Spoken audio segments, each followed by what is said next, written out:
Good morning, people. How are you doing? Today is the 27th day of January 2000. 27th? 28th? 28th. What am I doing? I'm behind the times. It's 27th. I don't even know what day it is. It's 27th day of January 2024. It's afternoon. It's Saturday afternoon. About 20 minutes till 3. As you can see, things have changed around here just a little bit. We have this. It looks larger in person. It looks like a Christmas card on the screen with my big old bulbous head, but it looks much larger in person actually. Yeah, I'm going to try messing around with using that to be able to highlight certain things while we're who the hell am I talking about? Me and the voices while I'm talking about the whatever the topic is in the video of the day. Got that the other day, went ahead and installed it this morning, which is why I'm getting a late start on the video today. It's going to be a very short video, mainly because I did make a video yesterday, and BitChute, I tried to upload it 5 times. It kept telling me there's a problem with the video file. It's corrupt. However, it's fine on YouTube. And it's about maybe 45 minutes, I think, ish. And BitChute just wouldn't upload it. Now, maybe BitChute is really busy because of all these stuff going on the old border, which we're going to talk about in a second. Maybe that's what the thing was, and it just I don't know. I tried 5 times, it wouldn't do it. So I'm going to keep this video short and sweet, and hopefully it'll be able to go up on BitChute. I don't know. We'll see. Yeah, I told you a while ago that this is what I was going to try to do with this, and folks. Just so you know, this is not just about vanity and me trying to make something look like this place look like a news studio. It is not. This is really what's behind me is really not about that at all. This is a two fucking computer shoot, not a 2 camera shoot. Actually, a 3 computer shoot because the third one's over there. This is a 3 computer shoot. It's impressive. This is really mainly. If I can find it, here we go. Due to that. I was having a problem with this 27-inch screen in front of me here that my camera is now perched upon. And the problem was I had to keep taking my glasses on and off in order to see these icons up here. These things here. Because of the larger screen, which again seems like a postcard in the video, but it's actually good size. But I can easily see what they are, read them, recognize them. Typically, what happens with CAD is you get to the point where you just use keyboard commands. They're just short abbreviations for whatever you're doing, and it's 2-letter abbreviations or 1-letter abbreviation for whatever you're doing, so that you're never going up and grabbing icons, and I'll get back to that. It'll just take me time. But going back and forth and having to, what is doing that? Going back and forth and having to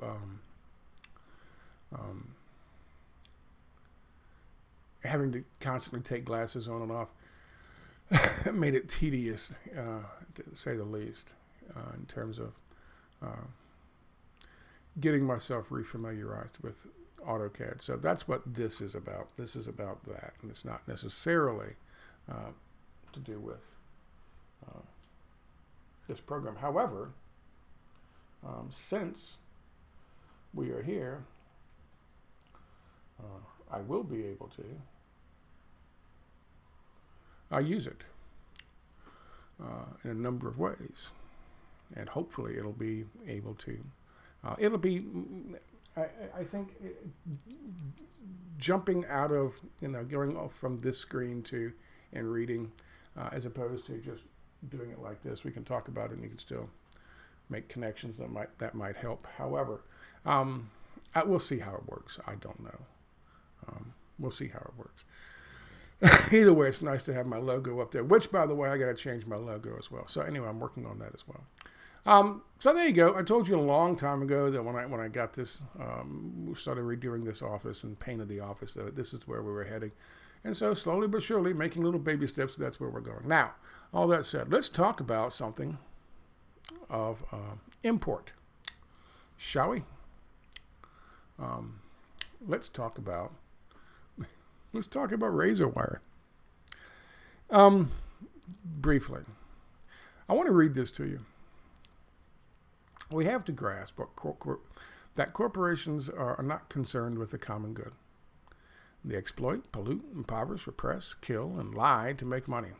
They throw poor people out of homes, let the uninsured die, wage useless wars for profit, poison and pollute the ecosystem, slash social assistance programs, gut public education, trash the global economy, plunder U.S. Treasury, and crush all popular movements that seek justice for working men and women. And they worship money and power. That's Chris Hedges. That's what I call mammon. And you're like, well, Scott, this has got nothing to do. This is the border. This is protecting our border with our razor wire. And this is, the Supreme Court saying that the federal government could come in and remove the razor wire. And the governor of Texas saying, don't touch my razor wire. That's not what this is about. That's not what this is about. This is what this is all about.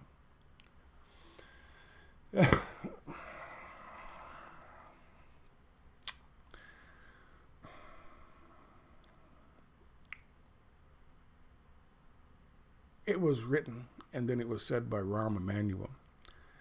Never let a good crisis go to waste, because it gives you the opportunity to do things that you wouldn't normally be able to do.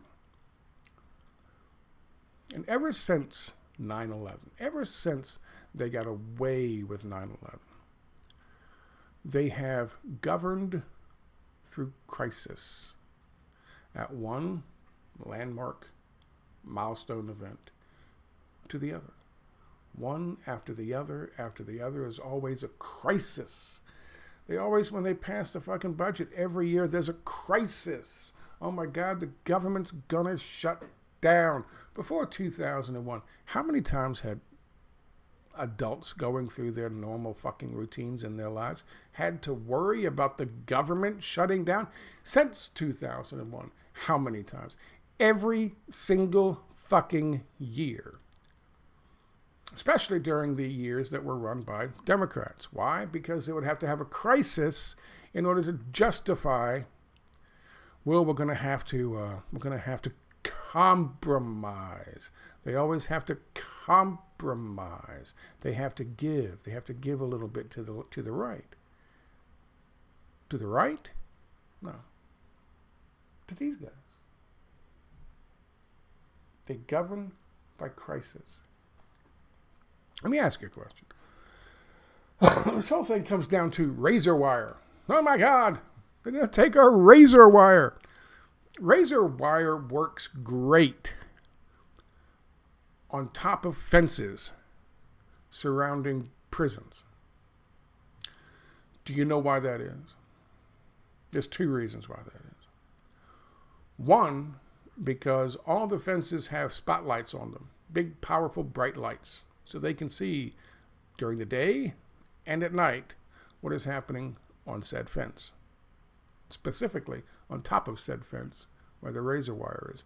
And two, because typically prisoners don't come equipped with the one thing that is the bane of existence for all, razor wire. That's right, the one special tool that nobody knows about, but I will tell you because of my close connections with the deep state. They're called linemen. In other words, pliers, snips. Snip, snip. Snip, snip. That's as difficult as it is to get through razor wire. razor wire, boys and girls, works great on a captive fucking audience. But when you have, let's say, a whole nation full of companies like, say, the ones that used to be in the United States, but now they've moved to Mexico, that make things like this, they have a whole shit ton of these in Mexico. And all along that border, unlike the average fucking prison yard, there's not a whole lot of big bright spotlights letting people know somebody's crawling up to the fucking razor wire to go snip, snip, snip, snip, snip. What's my point, Scott? Scott, how dare you talk about our glorious razor wire? Hey, listen, nobody watching this video, nobody has been as on the record as I have been opposing open borders. And I'm on the left. I'm like Cesar Chavez back in the day. He was on the left. He was way on the left. He unionized fucking migrant farm workers on the left. He is opposed to migrant farm work, to open borders, for the same reason I am. Because it's a corporate way to attack the wage structure, to make profits generate more readily for big corporations, while by attacking the wage structure so that the price for an hour's labor in whatever field it is goes down. It's just simple economics. You have more of one thing, labor, then the price for the value for that labor is going to drop. The price is going to come down. You have less of that labor, the value is going to go up. That's just economics 101. And wasn't an economics major, but I can tell you that pretty much with certainty that that's how that works. So I'm not somebody sitting here saying, no, it's all nice and well and good to go, oh my God, ISIS and Hamas and Hezbollah coming across the border, Al-Qaeda's coming across the border, Boko Haram's coming across the border, the damn Chinese are coming across the border. They're all sleeper cells. That's well and good. They love you to talk about that. What they don't want you to talk about is the fact that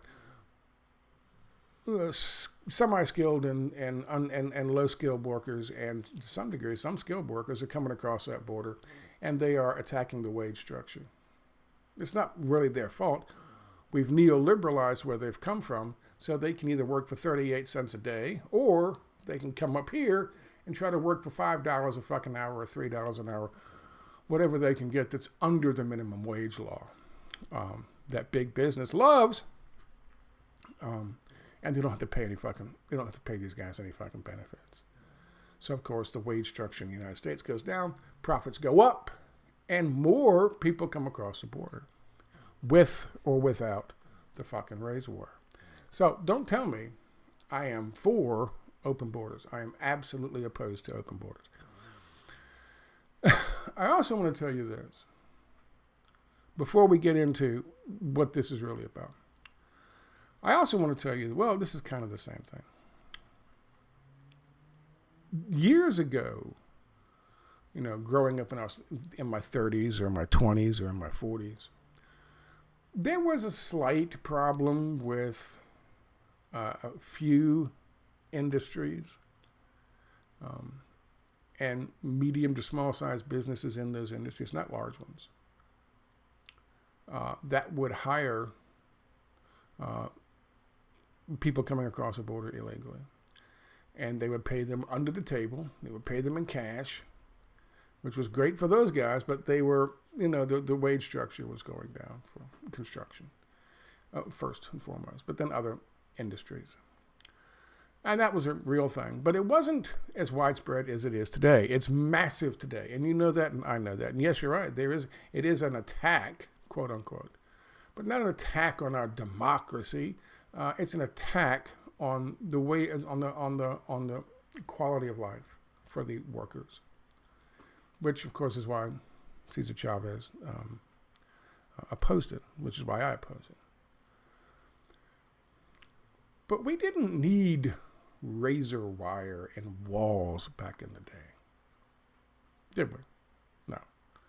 I'll tell you why. A lot of the folks who were upset and up in arms and ready to be up in arms when there's going to be a big standoff between the federales and the staties and the state cops and the federal police when they try to take down the glorious razor wire. And there's going to be a big clash. We're talking about civil war and the crisis and the constitutional crisis. Oh, my God. A lot of the people who are on the same side I am, kind of, but for different reasons, they don't get it. They are free marketeers. Go free market, small government. We need less government intervention in big business. Let the invisible hand liberate us all and raise us all up. Which, of course, the invisible hand doesn't do that. It has a definite negative effect. However, believe what you wish. I don't care. But I want you to think about something. It's like one of those moments when people back in the day, I was talking about Obamacare, they were like, it's going to cost me $4,000 extra dollars. It's socialist medicine. $3,000 or $4,000 in what? Taxes, you idiot. Taxes. $3,000 or $4,000. How much do you pay right now for your insurance? What? How about the copay? How about medicine? Universal health care. Medicine's free. How much are you paying in fucking medicine a year? This is going to be one of those moments, hopefully, for you. Yes, free the markets, free business, get government out of the way. It's government doing all this to us. Is it? We didn't need all that shit back then because they didn't come over in droves, even though they was still being neoliberalized over there, over there, wherever the hell it was. There wasn't much opportunity. What's the difference? Back then, and you know this if you're my age, back then, if a corporation got busted hiring illegal immigrants, undocumented, however you want to put it. If they got busted hiring illegal immigrants, the immigrant, they came in with ICE raids and they checked everyone's thing and they said, oh, you don't belong here, off you go. And for every one of those dudes, that business got a hefty fine. And it wasn't a fake fine where they pretend to slap them on the wrist and they wink, wink, nudge, nudge, say no more, and they never pay it. They actually had to pay it, which could be extremely detrimental. Then you got to bring in a real worker, and the worker gets a real fucking wage, and then they get real benefits, and of course, you got to really retrain them. So it's just a huge time consumption problem. Small to mid-small size businesses like roofing, like painting, these guys would have licenses or they wouldn't have licenses, and they would get contracts. They would hire them coming over, and they would pay them under the table. And if they got caught and they got, arrested and someone came through and did a fucking green card check, they would take the fucking hit. They would take the fucking fines. They wouldn't pay them. They'd go bankrupt and they'd open another goddamn small or mid-small size fucking painting or roofing contractor business, and then do it again. But that was one or two industries, maybe a third, maybe. But big corporations didn't touch it. They didn't want to touch it because it was too detrimental, too risky. Today, all of that's gone. The glorious deregulation to make business money with the free hand of the free markets, the invisible hand of the free markets has pushed aside all that razor wire and brought them in.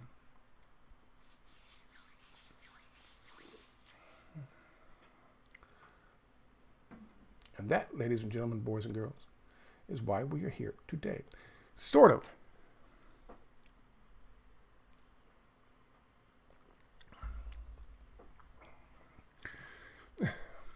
Nothing that they do is for your benefit, ever. If they can find a way to screw you, like when I had to sign a bunch of things, giving them all the fucking authority in the world to spy on me. They're recording me now. I'm sure. And they are beaming it up to their cloud. I'm sure. And they will process it, and and I had to sign up for that just to use this fucking piece of machinery.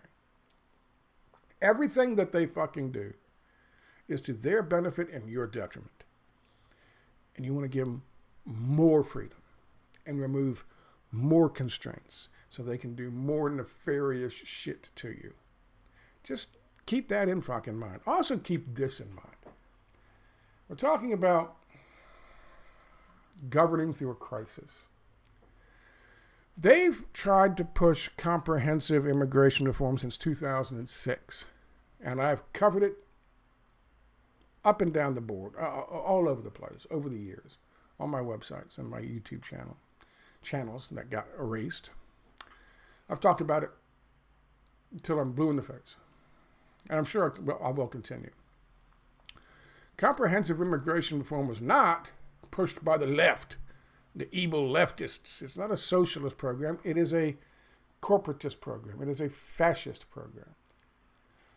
It was signed on to by the left when Obama came into office, but it was created in 2006 by a guy by the name of George W. Bush, and by Lindsey Graham, and by John McCain, and one or two Blue Dog Dems.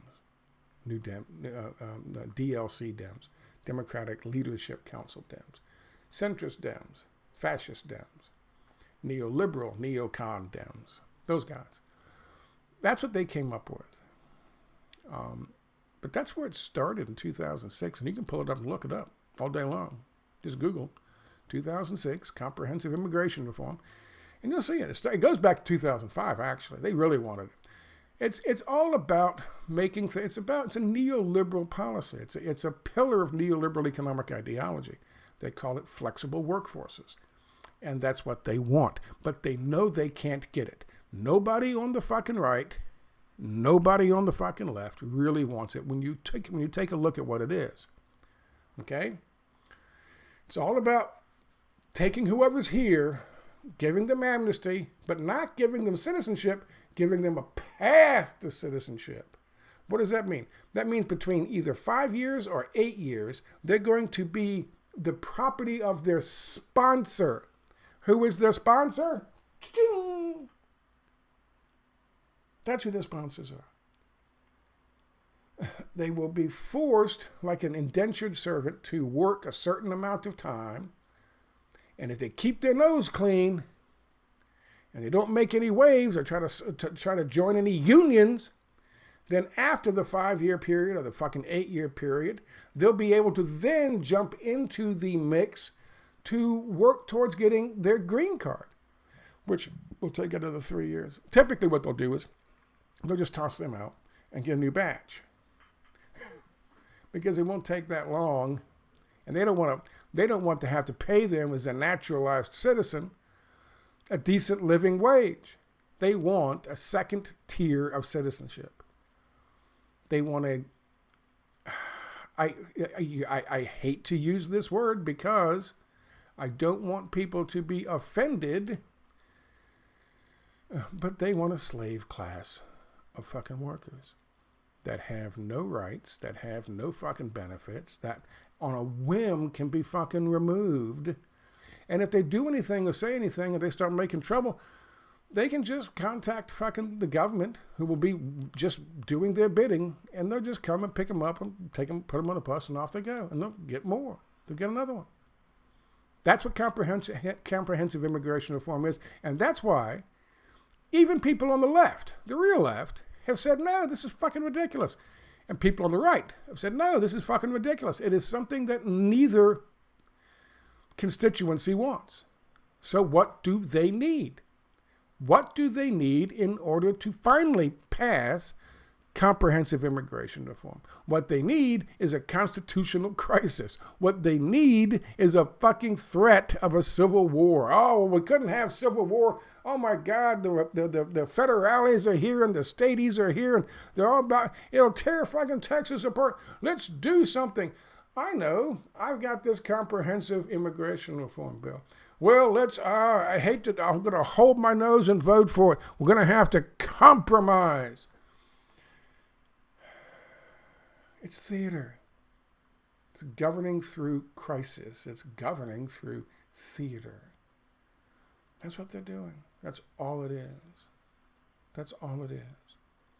And it all stems down to from this. Oh my God, they're going to take our razor wire away.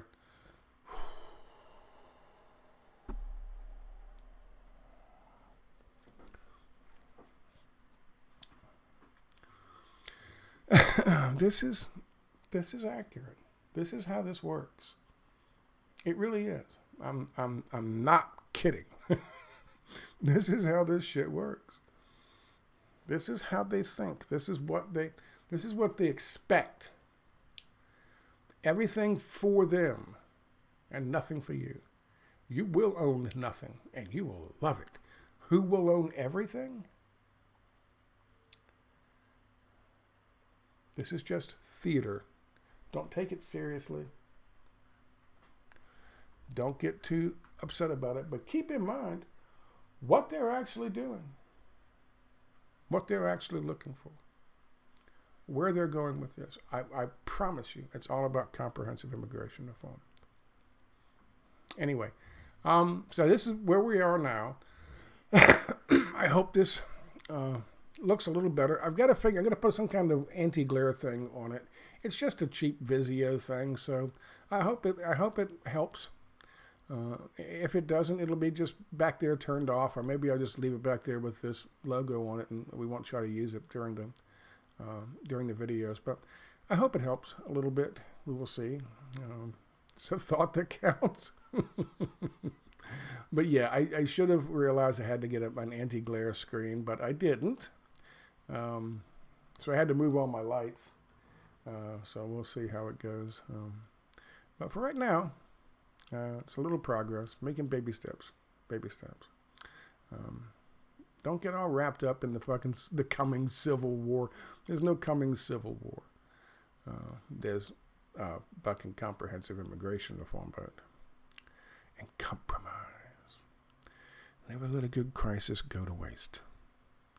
And if you don't have a good crisis, make one. Thank you for your time.